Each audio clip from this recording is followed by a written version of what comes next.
بسم اللہ الرحمن الرحیم۔ عزیز طلباء السلام علیکم۔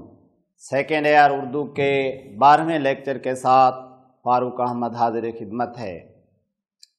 ہم سبق پڑھ رہے ہیں عزیز طلباء اکبری کی حماقتیں، یعنی اکبری کی نادانیاں، بے وقوفیاں کہ وہ اپنے گھر کو نہ سنبھال سکی۔ اور یہ سبق لکھا ہوا ہے مولوی نذیر احمد دہلوی کا، ان کو ڈپٹی نذیر احمد دہلوی بھی کہا جاتا ہے۔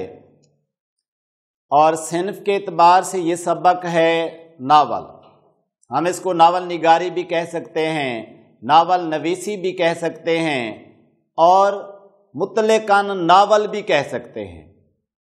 عزیز طلباء، جس کتاب میں سے یہ سبق لیا گیا ہے اس کتاب کا نام ہے مرآت العروس، جس کے معنی ہے دلہن کا آئینہ۔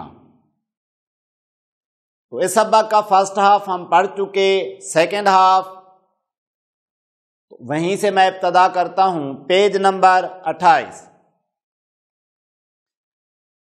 دو لونگیں اس کے ساتھ دو ورق کی حکایت، یہ حکایت دلچسپ کیونکہ حجن آئی ہوئی تھی اکبری کے ہاں، اور وہاں وہ یہ چیزیں مزاج دار کو یا اکبری کو دے رہی ہے۔ مزاج دار دل و جان سے معتقد ہو گئی، مزاج دار کو یقین آ گیا کہ یہ بی حجن مجھے فائدہ پہنچا رہی ہے اور یہ مجھ پر مہربانی فرما رہی ہے۔ حجن تو لونگیں دے کر رخصت ہوئی۔ عزیز طلباء، لونگ ایک خوشبودار کلی، اور وہ لونگ دے کر چلی گئی۔ مزاج دار بہو نے غسل کر کپڑے بدل خوشبو لگا، ایک لونگ بسم اللہ کر کے یعنی ابتدا کر کے اپنی چوٹی میں باندھی، اپنے بالوں میں باندھ لی، اور میاں کے پلنگ کی چادر اور تکیوں کے غلاف بدل ایک لونگ کسی تکیے میں رکھ دی، کیونکہ حجن نے اسے کہا تھا کہ یہ دو لونگیں ہیں، ایک تم اپنی چوٹی میں باندھ لو، ایک کسی نہ کسی طرح میاں کے تکیے میں سی دو، تو اس سے کیا ہوگا کہ میاں تمہاری جانب متوجہ ہوگا۔ محمد عاقل جو گھر آیا، بی بی کو دیکھا صاف ستھری پلنگ کی چادر بے کہے بدلی ہوئی، کیونکہ پہلے تو محمد عاقل اگر کوئی کام ذمے بھی لگاتا تھا وہ کام بھی ڈھنگ سے نہیں ہو پاتا تھا۔ آج بغیر کہے اس نے گھر کو صاف ستھرا کیا ہوا تھا، بغیر کہے پلنگ کی چادریں بدلی ہوئی تھیں۔ خوش ہوا اور التفات کے ساتھ باتیں کرنے لگا، متوجہ ہو کر باتیں کرنے لگا، توجہ دینے لگا۔ تو اکبری کو یوں لگا کہ جیسے یہ سب لونگوں کی برکت ہے۔ اس نے یہ نہیں دیکھا کہ آج میں نے گھر کو آرام اور سکون کا گہوارہ بنایا ہوا ہے، اس لیے میرا میاں میری جانب متوجہ ہو رہا ہے۔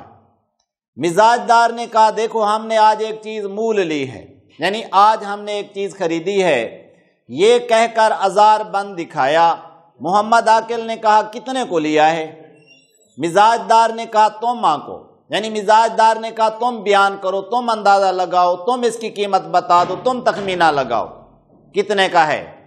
وہ ازار بند خاص لاہور کا بنا ہوا نہایت عمدہ تھا، یعنی لاہور کا بنا ہوا اعلیٰ اور نفیس تھا۔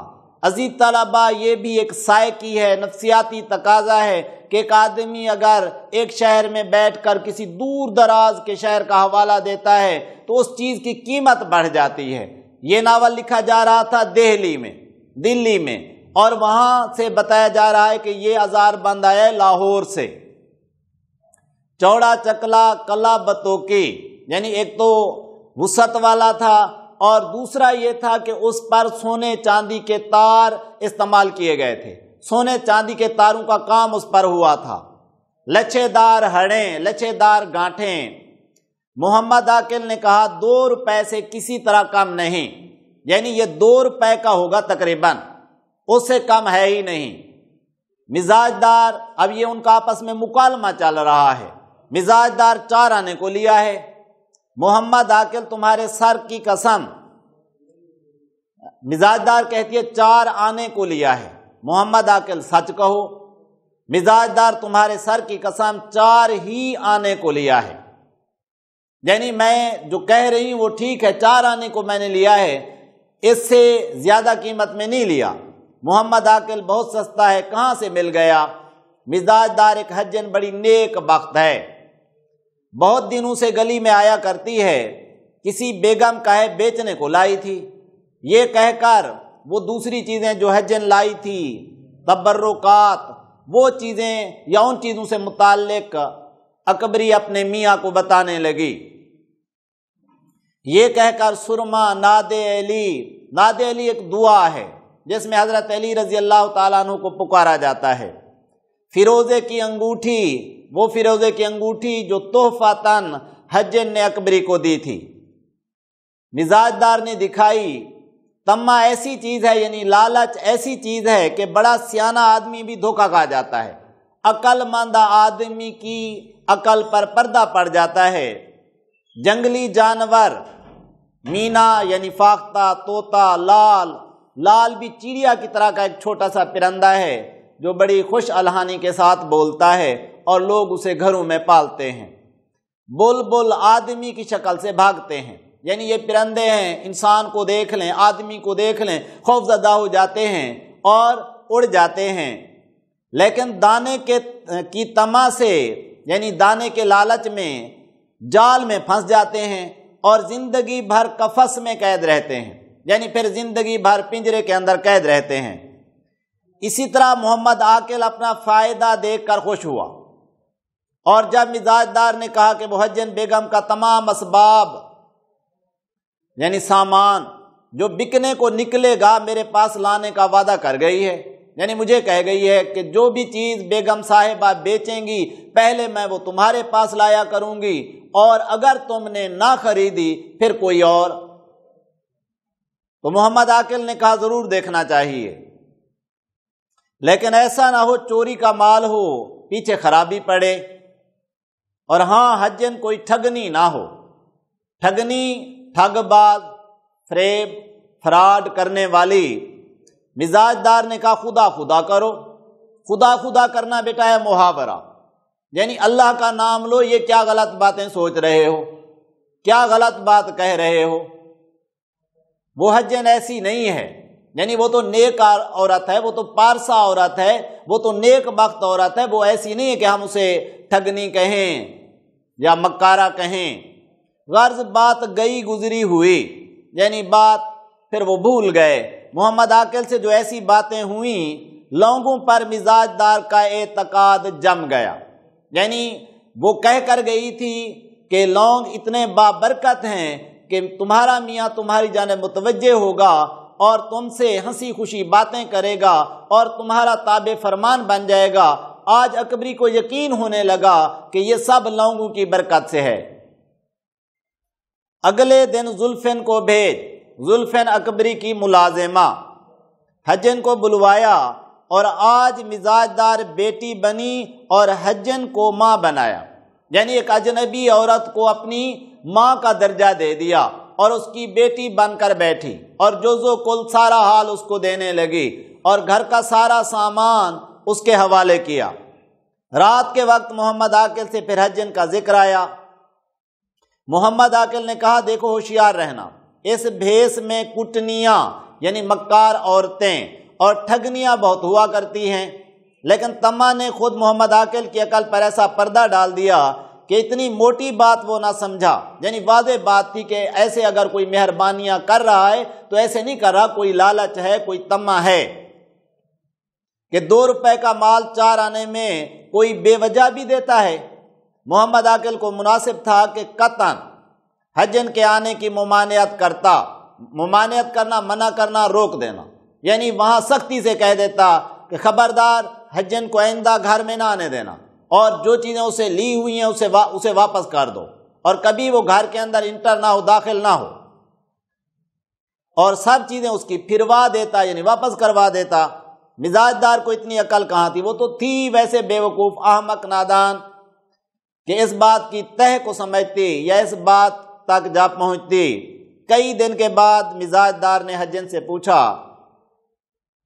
کیوں بھی آج کل بیگم کا کوئی سامان نہیں لاتی، یعنی کیوں بی بی کتنے دن ہو گئے اور کوئی نیا سامان تم نہیں لائیں؟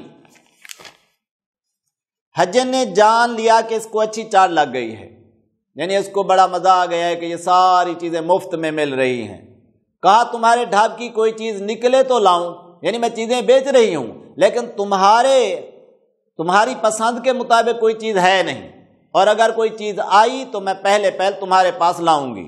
2-4 دن کے بعد جھوٹے موتیوں کی ایک جوڑی لائی، یعنی نقلی موتی تھے، جھوٹے موتی تھے جن کی قیمت کچھ بھی نہیں ہے، اور کہا کہ لو بی بی خود بیگم کی نتھ کے موتی ہیں، یعنی بیگم کے ناک میں پہننے کا جو زیور ہے اس کے موتی ہیں۔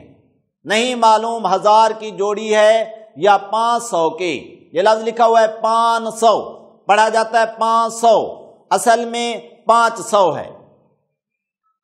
پنامل جوہری کی دکان پر میں نے دکھائی تھی، تو لفظ 500 کو بھی آپ انڈر لائن کریں گے اور پنامل جوہری کے نام کو بھی انڈر لائن کریں گے۔ جوہری ہیرے جواہر ان کو پرونے والا، ان پر کام کرنے والا کی دکان پر میں نے دکھائی تھی، لٹو ہو گیا۔ لٹو ہونا، فریفتہ ہونا، مر مٹنا، ریجھ جانا۔ 200 روپے زبردستی میرے پلے باندھ دیتا تھا، یعنی پنامل جوہری مجھے 200 روپے دے رہا تھا ان موتیوں کی جوڑی کے، اور میں نے اس سے نہیں لیے۔ میں بیگم سے 50 روپے میں لائی ہوں، تم لے لو، پھر ایسا مال نہ ملے گا۔ مزاج دار نے کہا 50 روپے نقد تو میرے پاس نہیں ہے، یعنی یہ تو بہت بڑی رقم ہے، اتنی رقم میرے پاس نقدی کی صورت میں موجود نہیں ہے۔ حجن نے کہا کیا ہوا بیٹی؟ پہنچیاں بیچ کر لے لو۔ پہنچیاں کلائی میں پہننے کے ایک زیور کا نام ہے، نہیں تو آج یہ موتی بک جائیں گے۔ حجن نے ایسے ڈھب سے کہا، ایسے طریقے سے کہا کہ مزاج دار فوراً زیور کا صندوقچہ اٹھا لائی۔ صندوقچہ اسم تصغیر ہے صندوق کا، یعنی چھوٹا صندوق اٹھا لائی اور حجن کو پہنچیاں نکال حوالے کر دی کہ یہ کلائی کا زیور تم رکھو، اور اس کے بدلے میں، معاوضے میں مجھے یہ موتی چاہیے۔ حجن نے مزاج دار کا زیور دیکھ کر کہا اے ہے، کیسی بے احتیاطی سے زیور مولی گاجر کی طرح ڈال رکھا ہے، یعنی جیسے کوئی بے وقت چیز ہوتی ہے جس کی کوئی قیمت نہ ہو، مولی گاجر کی طرح انہیں تو نے رکھا ہوا ہے۔ بیٹی دھگدگی میں ڈورا ڈلواؤ، گلے میں دھگدگی گلے میں پہننے کا ایک زیور، بالی پتے، گلو بند، بازو بند، میلے ٹکٹ ہو گئے ہیں۔ تو یہ سب زیوروں کے نام ہیں، وہ سارے زیور میلے کچیلے تھے۔ تو جب حجن نے ان کو دیکھا تو کہا کہ یہ کیسے تم نے ان کو ضائع کیا ہوا ہے، اور میل جو ہے سونے کو کھائے جاتا ہے، یعنی میل سونے کو کھائے جاتا ہے، ان کو اجلواؤ، دھلواؤ، صاف کرواؤ۔ مزاج دار نے کہا کون ڈورا ڈلوائے؟ بات پھر وہیں میاں کی شکایت پر آن پہنچی، اور کون اجلوا کر لائے، کون دھلوا کر لائے، کون صاف کروا کر لائے؟ ان سے کہتی ہوں تو وہ کہتے ہیں مجھے فرصت نہیں، یعنی میاں سے کہتی ہوں کہ یہ اجلوا دو، دھلوا دو، صاف کرا دو، تو وہ کہتے ہیں کہ میرے پاس وقت نہیں ہے۔ حجن نے کہا اوئی بیٹی، یہ دلی والوں کی بولی کہ جب کسی معمولی کام کے لیے کوئی بات کی جاتی ہے تو اس انداز میں کی جاتی ہے، اوئی بیٹی یعنی اری بیٹی، یہ کون سا بڑا کام ہے؟ لو موتی رہنے دو، میں ابھی ڈورا ڈلوا دوں، اور جو زیور میلا ہے نکال دو، میں ابھی دلوا دوں، یعنی میں تمہاری ماں کی جگہ پر ہوں، یہ سارے زیور مجھے دے دو، میں دھگدگی میں ڈورا بھی ڈلوا آؤں گی، اور جو دھلوانے کے ہیں وہ دھلوا بھی دوں گی۔ مزاج دار نے سب زیور حوالے کیا۔ حجن نے کہا زلفن کو بھی ساتھ کر دو۔ اب یہ یقین دلانے کے لیے جو مالکن کو دھوکہ دے کر جا رہی ہے، وہ ایک ملازمہ کو یا ایک چھوٹی بچی کو اس کے لیے دھوکہ دینا کوئی بڑا کام نہیں ہے، کوئی مشکل کام نہیں ہے، اور اسے یقین دلانے کے لیے کہا اپنی ملازمہ ساتھ بھیجو، سنار کے پاس بیٹھی رہے گی، میں پٹوے سے، پٹوا کہا جاتا ہے زر باف کو جو زیورات کے اندر ڈوریاں ڈال کے دیتا ہے، ڈورے ڈلواؤں گی۔ مزاج دار نے کہا اچھا، یہ کہہ کر زلفن کو آواز دی۔ آئی تو حجن نے کہا لڑکی ذرا میرے ساتھ چل، سنار کی دکان پر بیٹھی رہی ہو۔ حجن نے زیور لیا، زلفن ساتھ ہوئی، گلی سے باہر نکلی۔ حجن نے رومال کھولا اور زلفن سے کہا لاؤ، اجلوانے کے الگ کر لیں اور ڈورا ڈلوانے کے الگ۔ زیور کو الگ کرتے کرتے حجن بولی، یعنی پہلے اس کے ذہن میں یہ تھا کہ جو قیمتی زیور ہوں گے وہ میں ایک پوٹلی میں علیحدہ کر لوں گی، اور جو بے وقت ہیں جن کی اتنی زیادہ قیمت نہیں ہے ان کو یہ ملازمہ سنبھال کر بیٹھے گی۔ میں اسے کہوں گی کہ تم زرباف کی دکان پہ چلی جاؤ یا سنار کی دکان پہ بیٹھی رہو، میں زرباف کے پاس جا رہی ہوں۔ لیکن بعد میں جب اس نے دیکھا کہ یہ سارا زیور قیمتی ہے یا سارے زیور قیمتی ہیں، تو اس نے ایسا بہانہ بنایا کہ کسی نہ کسی طریقے پر زلفین کو واپس گھر کی جانب بھیج دوں اور میں یہاں سے بھاگنے میں کامیاب ہو جاؤں۔ اور یہی بہانہ کر کے وہ کہنے لگی ناک کی کیل کیا ہوئی، یعنی ارے زلفین ناک کی کیل تو ادھر زیورات میں ہے ہی نہیں۔ زلفین نے کہا اسی میں ہوگی، ذرا بھر کی تو چیز ہے، یعنی چھوٹی سی چیز ہے، کہیں دیکھو ہوگی، اس پوٹلی میں دیکھو، اس تھیلی میں دیکھو۔ پھر حجن آپ بولی اے پاندان کے ڈھکنے پر رکھی رہ گئی، یعنی وہاں جو پاندان والا برتن تھا اسی کے ڈھکنے پر وہ ناک کی کیل رہ گئی، جاؤ گھر سے لے آؤ۔ ارے زلفین دوڑ کر جا، جلدی لے آ۔ زلفین بھاگی بھاگی آئی اور دروازے سے چلائی، بی بی ناک کی کیل پاندان کے ڈھکنے پر رہ گئی ہے، حجن نے مانگی ہے، جلدی دو۔ حجن گلی کے نکڑ پر دینا بنیے، یہ دینا بنیے وہ آپ انڈر لائن کر لیں گے، یہ معروضی میں پوچھا جا سکتا ہے، ایک دکاندار کا نام کی دکان کے آگے بیٹھی ہے۔ یہ کہنا تھا کہ مزاج دار بہو کا ماتھا ٹھنکا، ماتھا ٹھنکنا پہلے سے ہی نقصان کا اندیشہ ہو جانا کہ کچھ ہونے والا ہے یا کچھ ہو گیا ہے۔ زلفین سے کہا باولی ہوئی ہے، باولی ہوئی ہے یعنی پگلی ہوئی ہے، احمق نادان، کیسی کیل میرے پاس کہیں تھی تو نے دیکھی ہے؟ ارے کم وقت دوڑ، دیکھ تو حجن کہیں چلی نہ جائے۔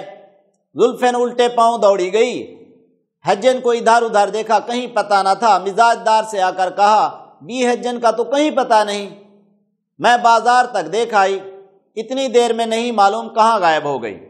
وہ تو صرف چند لمحوں کی فرصت چاہ رہی تھی کہ زلفین کہیں ادھر ادھر ہو اور وہ سارا زیور لے کر رفو چکر ہو جائے، وہاں سے بھاگنے میں کامیاب ہو جائے۔ یہ سن کر مزاج دار سر پیٹنے لگی، اب پچھتاوے کیا ہوا جب چڑیاں چگ گئیں کھیت، ہائے میں لٹ گئی، ہائے میں لٹ گئی، ارے لوگوں خدا کے لیے دوڑیو۔ اب لوگوں کو ہیلپ اور مدد کے لیے پکارا جا رہا ہے۔ موم گروں کے چھتے تک لوگ دوڑے، یعنی وہ محلہ دہلی کا جہاں پر حجن نے پہلے کہا تھا میری بھانجی رہتی ہے، میں اس کے علاج معالجے کے لیے آئی ہوئی ہوں۔ وہاں جا کر معلوم ہوا کہیں کی بہتی بہاتی مہینے بھر سے کرائے پر آ کر رہی تھی، یعنی کوئی بھانجی اس کی ادھر نہیں ہے، یہ بھی نہیں معلوم وہ کہاں کی تھی، بس ایک گھر، ایک کمرہ، ایک مکان کرائے پہ لیا، مہینے بھر کے لیے رہی اور کچھ دن ہوئے اب وہ یہ محلہ چھوڑ کر چلی گئی ہے۔ 4 دن سے مکان چھوڑ چلی گئی، اب کیا ہو سکتا تھا؟ محمد عاقل نے آ کر سنا تو سر پیٹ لیا اور بیوی سے کہا اری تو گھر کو خاک سیاہ کر کے چھوڑے گی؟ خاک سیاہ کرنا تباہ و برباد کرنا، اجاڑ دینا، میں تو تجھ کو پہلے سے جانتا ہوں، یعنی جو تیرا احمقانہ پن ہے، بے وقوفی ہے، نادانی ہے، مجھ پر واضح ہے اور مجھے احساس ہے کہ تو گھر کو برباد کرے گی۔ مزاج دار نے کہا چل دور ہو، اب باتیں بنانے کھڑا ہوا ہے، ہزار بند دیکھ کر تو نے مجھ سے کہا تھا کہ بیگم کا اسباب ضرور دیکھنا، یعنی اس وقت تو نے مجھے منع نہیں کیا تھا، اس وقت تو کہا تھا کہ جو سامان بکنے کے لیے آئے ضرور دیکھنا، یہ مفت میں سامان مل رہا ہے خرید لینا۔ غرض خوب مزے کی لڑائی دونوں میاں بی بی میں ہوئی، تمام محلہ جمع ہو گیا، بات پر بات چلی تو معلوم ہوا کہ اسی حجن نے کچنی کی گلی میں، یعنی ایک طوائفہ کی گلی میں، احمد بخان کی بی بی کا تمام زیور، تو احمد بخان اسے آپ انڈر لائن کریں گے، کچنی کی گلی اسے انڈر لائن کریں گے، یہ معروضی میں پوچھا جا سکتا ہے، تمام زیور اس ہیلے سے، اس بہانے سے ٹھگ لیا، لوٹ لیا کہ ایک فقیر سے دونا کرا دوں گی، یعنی ایک فقیر ہے جو اس زیور کو دگنا کر دے گا۔ روئی کے کٹڑے میں، یعنی دوسرا کوئی بتاتا ہے، روئی کے کٹڑے میں یعنی کپاس کے کھیت میں میاں مسیطہ کی بیٹی سے، لفظ میاں مسیطہ کو آپ انڈر لائن کر لیں گے، ایسی محبت بڑھائی کہ اس کا زیور بہانے سے اڑا لے گئی، یعنی اس کا زیور بھی لوٹ لے گئی۔ غرض زیور تو گیا گزرا ہوا، باتیں ہی باتیں رہ گئیں، برتن چوری جا چکے تھے، زیور یوں غارت ہوا، زیور اس طرح برباد ہوئے۔ 1000 روپے کے موتیوں کی جوڑی جو لوگوں نے دیکھی تو 3 پیسے کی تھی۔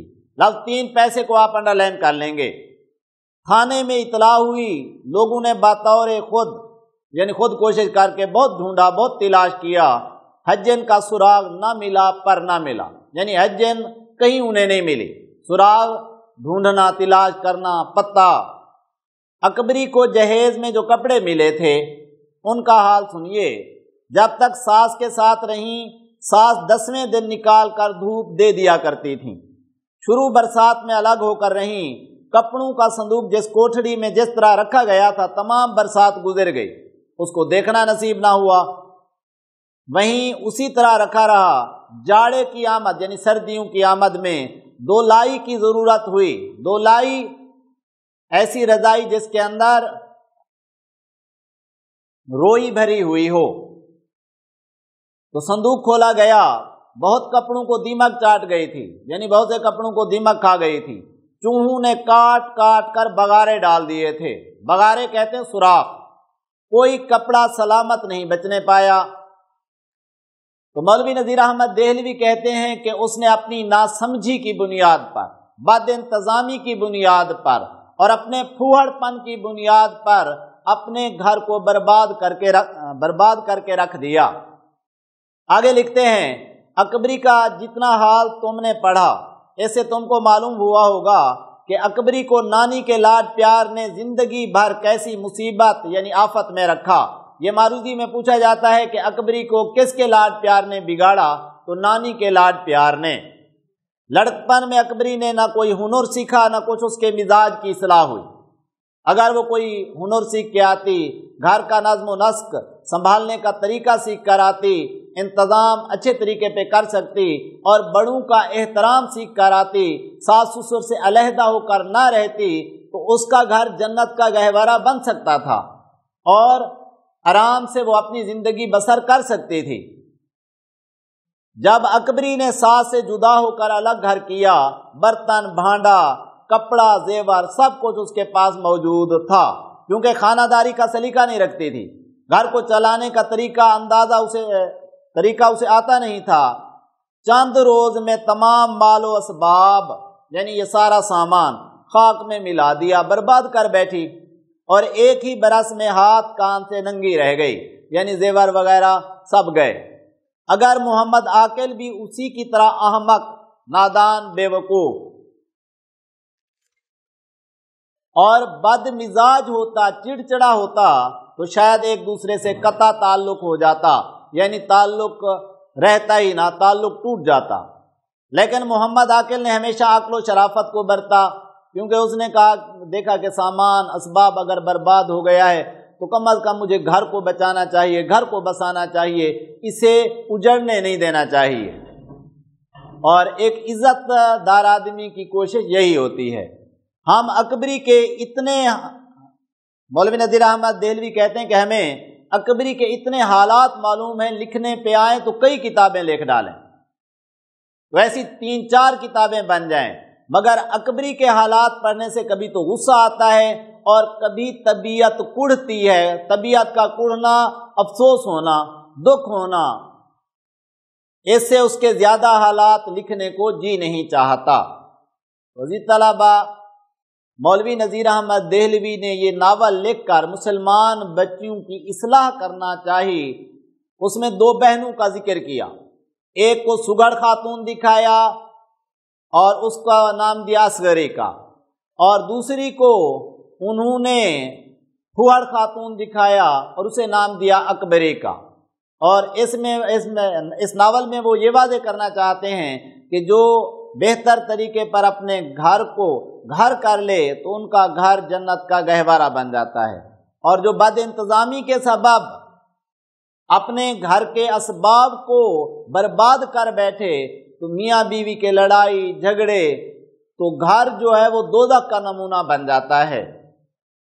عزیز طلبہ، آج کے لیکچر کو میں یہیں پر چھوڑتا ہوں، انشاءاللہ تعالی اگلے لیکچر کے ساتھ پھر حاضر ہوں گا۔ اللہ حافظ۔